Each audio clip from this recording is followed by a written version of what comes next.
Welcome to the second presentation in our second room of presentations for the IACBE conference. I'm Dr. Karen Ivey. I will be co-presenting with Mr. Bill Davis. We are both from Forbes School of Business and Technology, and we have a very fantastic and exciting presentation on the subject of transforming the online learning education. Mr. Bill, are you ready? Karen, I'm all set. I'm ready to go. Okay, take it away. Okay, thank you, Karen. Welcome everyone, and we're going to be good. We're going to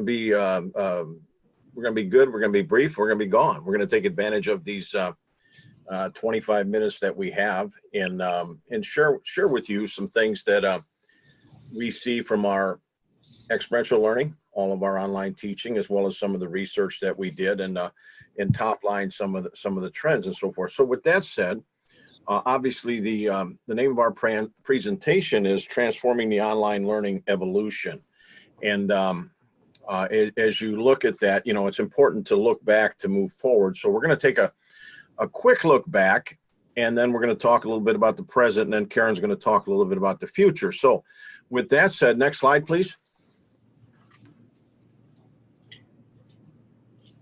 Okay, again, welcome. And the maturity of the education technology has also enabled online education to become more manageable and accessible than ever before. OPMs, online program management. So a lot of universities now today are participating.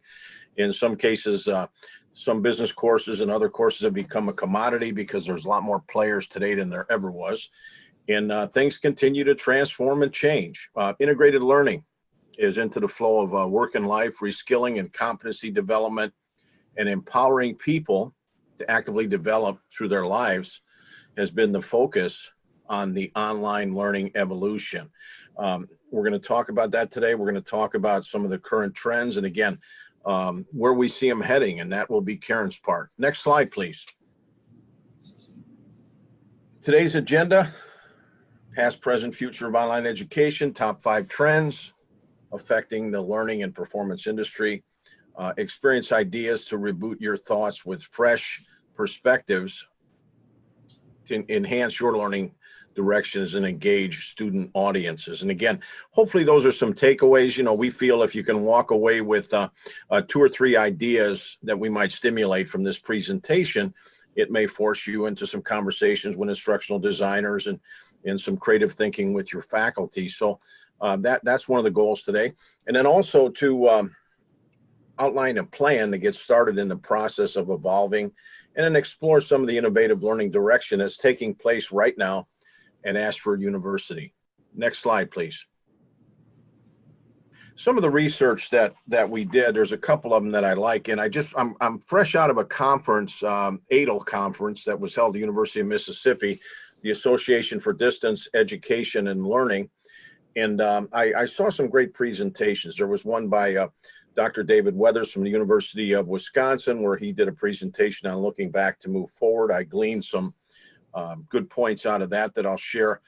In addition, there's a wonderful article that I found through Forbes magazine that is from Ryan Craig, who's the author of College Disruptive and a New University. And he talks a little bit about the past and the present and the future too, and I will touch base on some of those points. And then also, I had found this visual as I was looking around here, and I thought this was pretty good because it's a good graphic just to kind of show you where things go. And I'm not going to go all the way back to 1728, 1840, but you can see with the visual there some of the things that were taking place. What I'd like to do is just go back about 125 years. There were correspondence degrees. We'll look at around 1858 here. The University of London becomes the first to offer its degrees worldwide, thanks to Queen Victoria.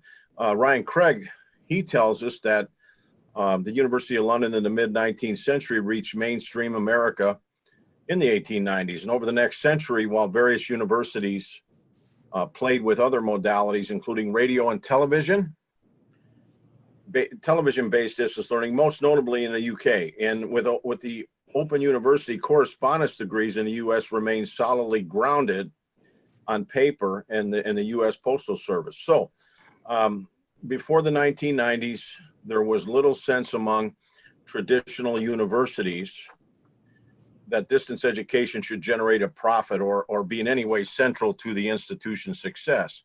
And as you see the evolution here, and you look at 1946 and what's happening there, and just follow this whole timeline, you can see this whole evolution. You can see in 1953, for example, how the University of Houston offered the first televised college credit classes. And by the way, ADL, when I go to some of those conferences and hear some of the keynotes, it's very interesting because they'll bring some researchers in that really have been a part of this whole evolution and have really studied it. But you know, the televised college credit classes were there.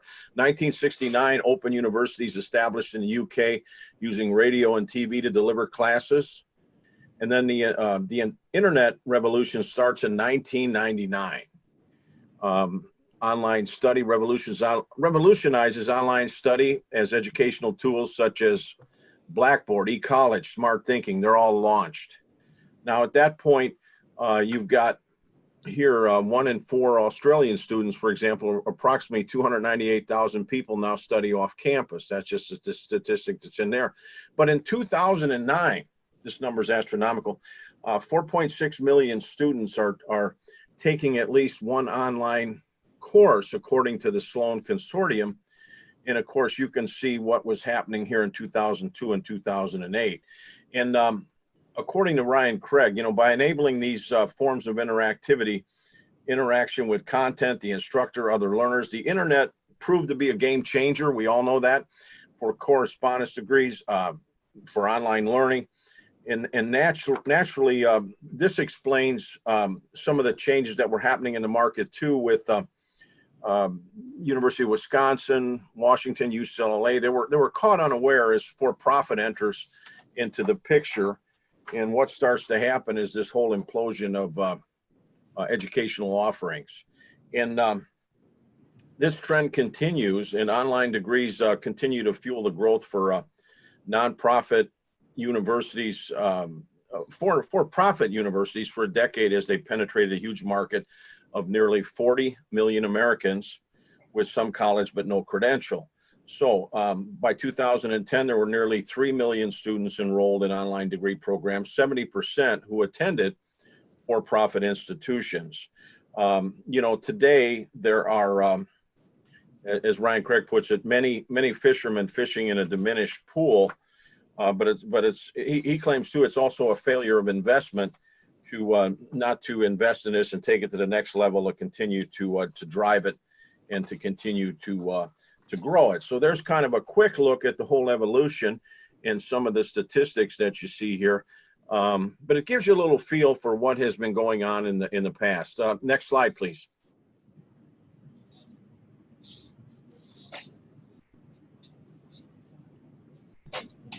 Next slide. Okay, online learning, the 3 forms of interactivity. We know this. It's good to see it though, because this is really what's happening in a course. There's interaction with the content. There's interaction with the instructor, interaction with other students, the dialogue that occurs, the active learning, the social learning. Plus there's asynchronous learning, student-centered teaching methods that uses online learning resources, students to learn at the times that work best for them. Again, talking about the IACBE conference that I was able to grab some good nuggets of knowledge. I had seen a presentation about engaging and about setting up a good online course. And so when you look at these particular areas of interactivity, what was talked about were just the different forms to create an engaging course. You know, multimedia, flipped classroom, presentations, interviews, case studies, podcasts, videos. All of that comes together to help you build the kind of course that you want interaction in to make it relevant and map to your learning outcomes. Next slide, please.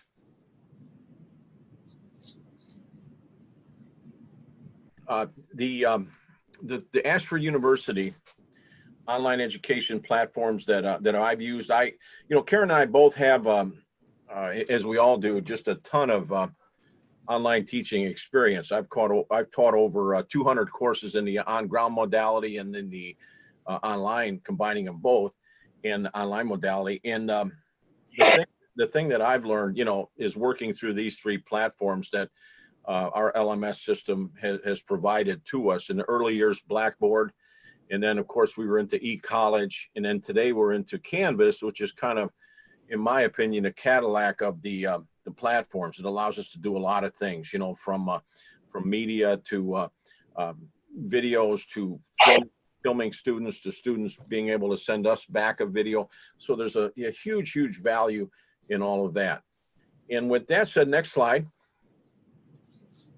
I would now like to turn it over to my colleague and partner in this presentation, Dr. Karen Ivey. Karen? Thank you, Bill. Okay, guys, this is the interactive part, because we're going to talk about trends in online education, where technology is taking us. Some universities are there already, and some of us have to catch up. So as we go through this, I'll ask you, are you integrating this already in your college, university environments? And if not, do you feel you'd be interested in doing it? So first up is learning transforming the 3.0 classroom using virtual and augmented reality. So the first question is anyone currently using any version? And this can be in your traditional as well as online. How about here in the room? Anyone? We use, I don't know, do simulations count? We use MindTap in some of our courses, so there's access to cases, live cases, and the videos. Okay, so virtual reality and augmented reality and mixed reality actually takes it a little further than that. It actually takes additional tools, and everyone is familiar with even the commercials where individuals have on the glasses. And have you done this before yourselves, where you have not? So what are you missing? You have, correct? No, I'm asking you. Yes, virtual reality glasses. Yeah, I did use it. Exactly. Yeah. Virtual reality. It's pretty easy. The cardboard ones you put your phone right on. Exactly. There are very easy and simple versions of this that we could incorporate into our learning environments inexpensively. Microsoft and the various vendors who are behind Oculus, who are behind providing the technology, work with universities to integrate this. Here's how it works. Instead of someone, be it online or even in a classroom in front of their computer, seeing you and only you in front talking, or on the line integrating with a video or listening to a lecture. Virtual reality takes them into the environment. It can actually be built as if they are physically in the environment. If an individual is learning about making presentations and he's providing a presentation virtually, he or she can be in front of an audience. They can interact with the audience as well. A lot of medical schools are using virtual reality already because it allows the physicians who work on us to actually get experience and hands-on testing out procedures using virtual reality. They have the body in front of them. They have tools where they're engaging in it as if they are touching and feeling and cutting and actually doing the work. Information technology, let's take the configuration of a server.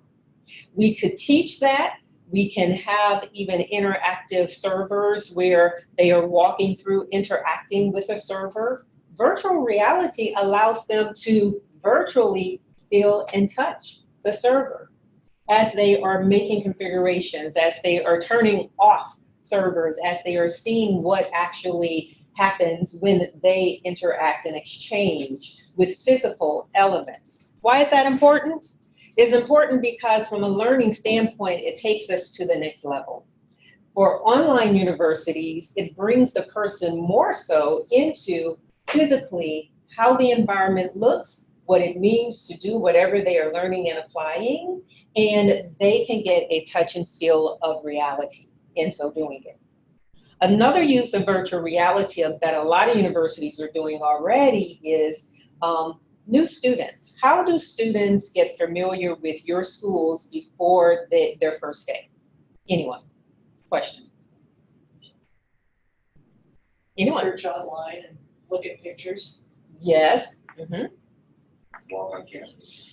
And they actually physically come on campus, yes. Yeah. So virtual reality, and a lot of universities are using virtual reality to allow the students to walk through the campus right from wherever they physically are. A lot of universities are doing that, and they are stating that their enrollment actually increases because some students who cannot physically be there, or if you're traditional and you have online courses and degree programs, the students still can get that feel of what it means to walk through your campus, the touch and feel of the environment of your school virtually from where they are. It can work with an online university as well. The students can get a feel of what it means to be in front of professor, to interact with professor, dean, virtually through the virtual reality tools. There's a question. I just had a quick question on the virtual reality presentation in front of live students or taped or digital students. It depends on how and what you use. There are some virtual reality or augmented reality directions where students could physically be there. This is an example. And say there's information in front of students, be it a textbook or not, through an augmented reality application that can allow the student to take their iPad or smartphone and look at the information within the textbook. You can add additional information that they can virtually see when they place it over the textbook, take a deeper dive. That's for students who are in place. For students who are virtual, through their virtual reality glasses, they virtually connect and they have the feel and the presence of virtually being wherever it's important for the subject that is being taught or learned. Question? So this particular trend that you're talking about involves the equipment of the glasses and Yes, yes. And there are different phases of it. Oculus, if you want to look it up, OCULUS is one vendor. But as Jack mentioned, there are paper versions of the glasses. You actually did this before. Yeah, there's cardboard versions. I mean, it looks like that, it's cardboard, but you take your phone and there's a space where you slide your phone in to this cardboard lens. You can do that kind of on your own. You just kind of like put your hands around it. But there, if you go on YouTube and look up augmented or virtual reality videos, there's a bunch of them already. If you look at it with the naked eye, it looks like two different screens. But your phone has sensors, you know, to kind of like move direction, so it works really, pretty well.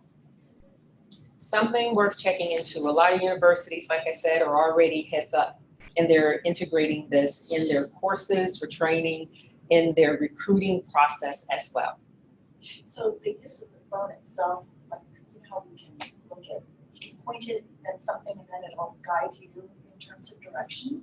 That would not be considered virtual and augmented reality, right? Is that what you're saying? So I'm trying to wrap my head around the meaning of this one. What it actually does. When you think of reality, reality is taking a picture.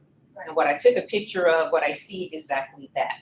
Virtual reality, augmented reality, and mix allows me to add additional content into what the person is viewing.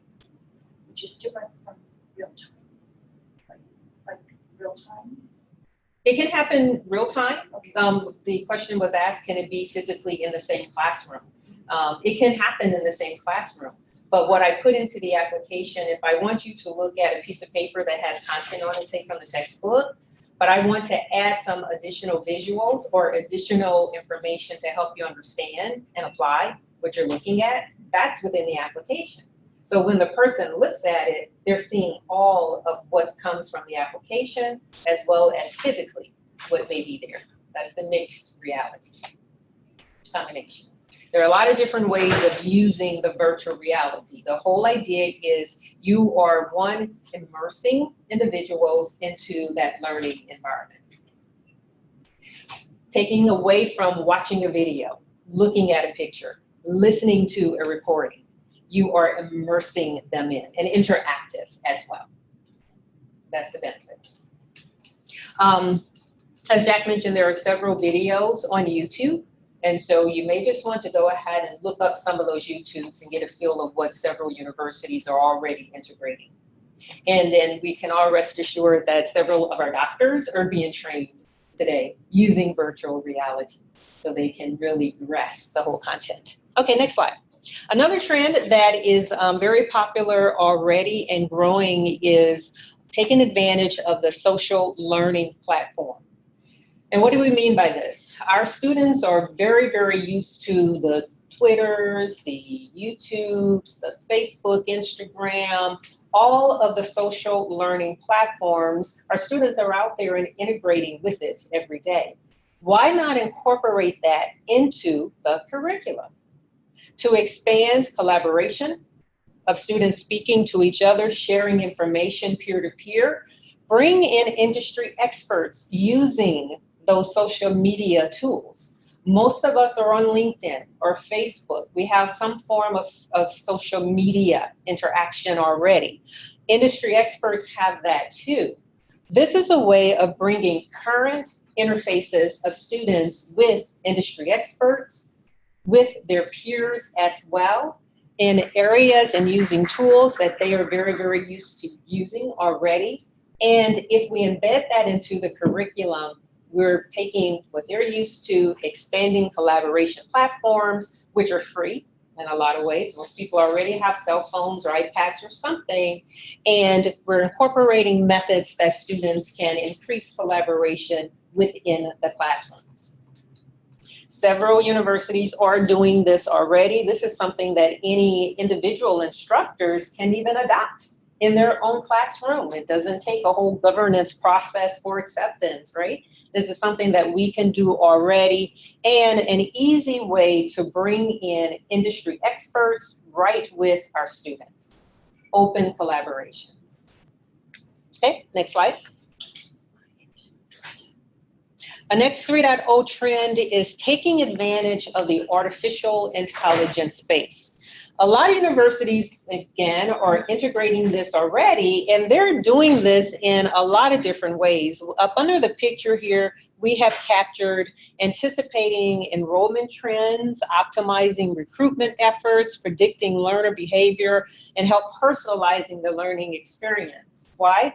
Because AI can look at our trends, can look at our stats, can look at what students are interested in our schools from where, what subjects, and what timing, and feed all of that information into making predictions for us. That can help us to identify, be it regions who are more interested in various degree programs, be it organizations who are more interested in degree programs. We can use predictive information that artificial intelligence data is there with our analysis to actually do. But it's actually more than that. When we look at the opportunity of using robots in the classroom, what a concept. But there are certain things that we as professors do that are somewhat repetitive and routine that artificial intelligence can be embedded to assist with. Grading, as an example, right? A lot of grading activities, because there's a method and a process with how we do it, can be captured with artificial intelligence and allowing that systematically to occur. Allowing the professors to spend more time on one-on-one with students, engaging deeper with students as well with what we do. Providing lectures. I was sharing with a friend, there are robots currently in some universities who are actually providing lectures. He was like, I would never want to listen to a robot give a lecture. He's like, I cannot put that in my head. What I had to tell him was, for online universities, we do not start with the physical instructor in the classroom. We're starting online in a different environment altogether. With robotics, robotics can have your face. You know, he said people are used to seeing a human face. We can do that, okay? And also, this is a way of robotics that can very well streamline what's very important in various courses repetitively. We can have that information going out succinctly to individuals, and the instructors can focus on taking the course to the next level, being innovative, all of the other things that the robot from artificial intelligence standpoint cannot provide that personal aspect to do. Again, universities are already incorporating this into their curriculum structure. Okay, next slide. Adaptive learning going to the next level. Adaptive learning is not new, but just to emphasize, anything that we can do in our curriculum environments where we are tuning the learning experience for the student is important. We're very used to, in a lot of our organizations, this is our course, this is the standard way that we're delivering it, this is the standard content. Our students are coming from all different levels of backgrounds. They have various interests as well in how they will even use the expertise and knowledge they are learning. Adaptive learning, taking that to the next level, is taken into account. We can customize the learning experience for students, even down to the student. Universities are doing this already as well. But it's just broadening our mindset to get away from the standard set of courses and degree programs. We can adapt those to the students' learning desires and their habits of learning as well. And next slide for the fifth trend.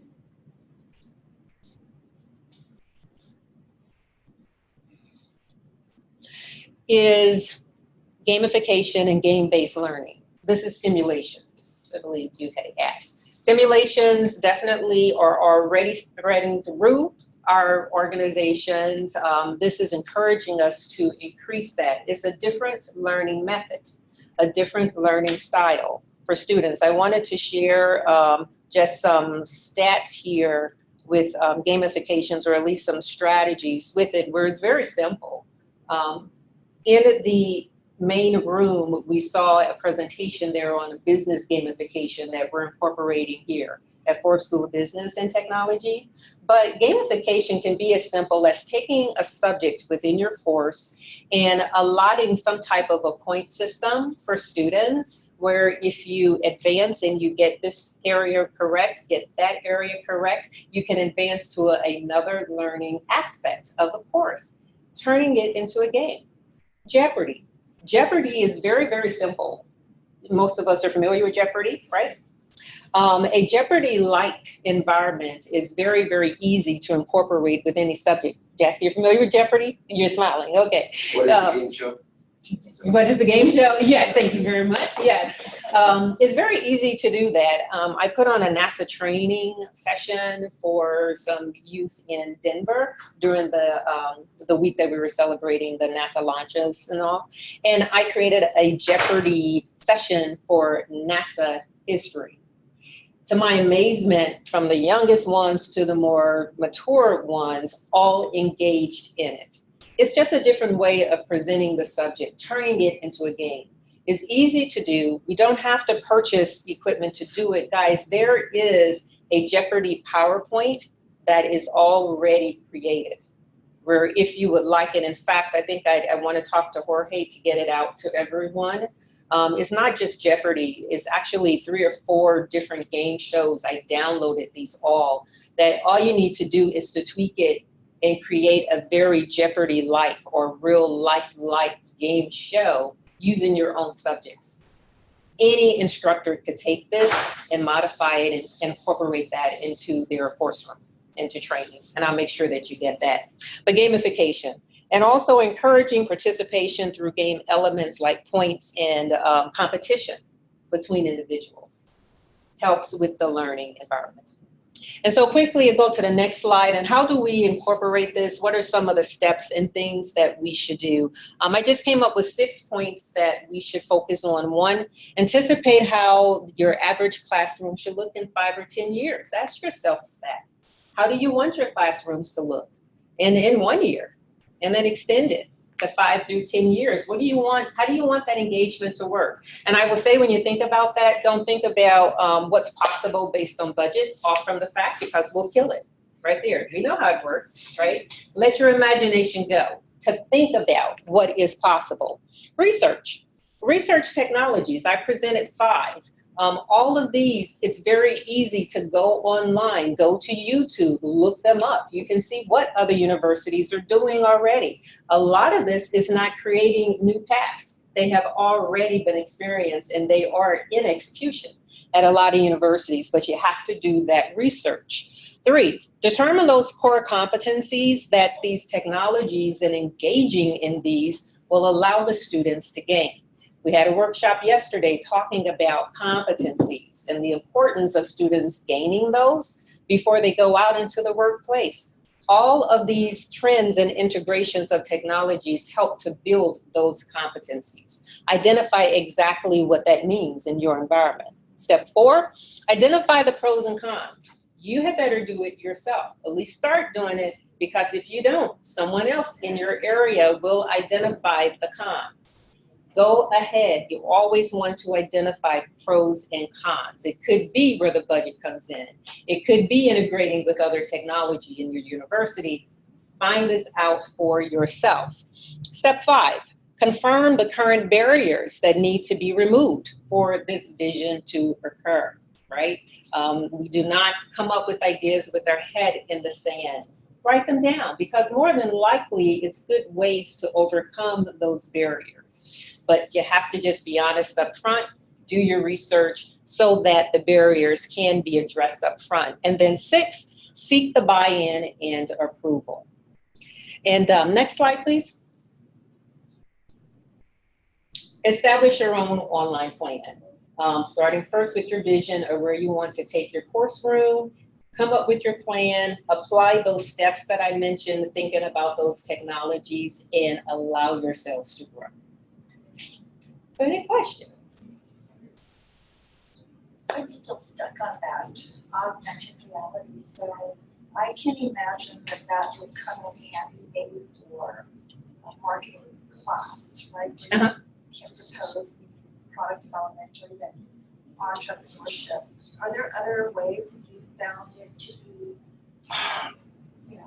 Yes. successful? And anyways, I'm in IT. And again, I'm going to go back to the example of we teach computer configuration, server configurations in one of our courses. And so we have digital textbooks where students are able to look and read, they can engage with videos. Augmented says, what else do I want the individuals to see? What else do I want the individuals to feel when they are performing a server configuration?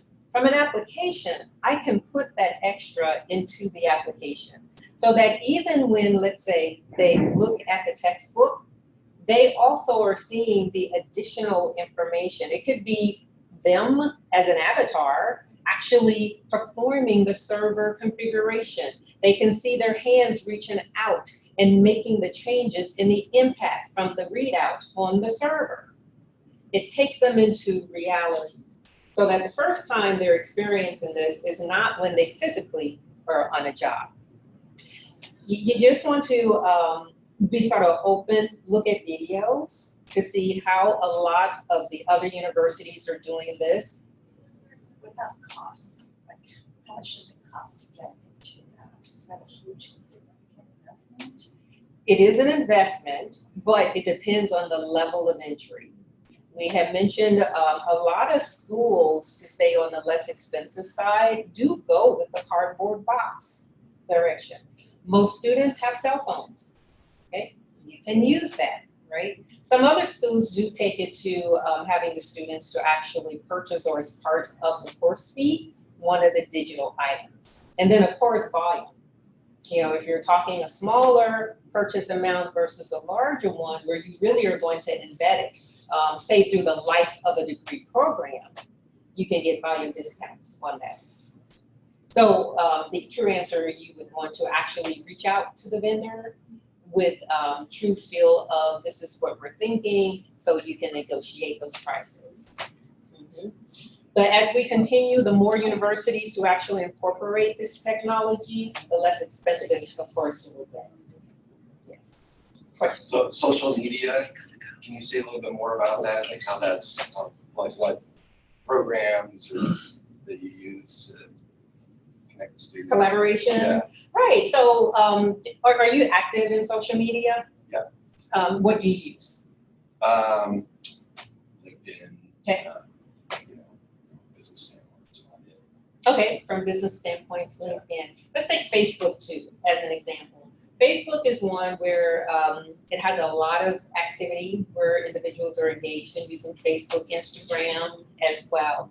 The whole idea with social media is you can take a class that you're teaching and you can ask your students, tell me, give me feedback. What is everyone using from a social media standpoint?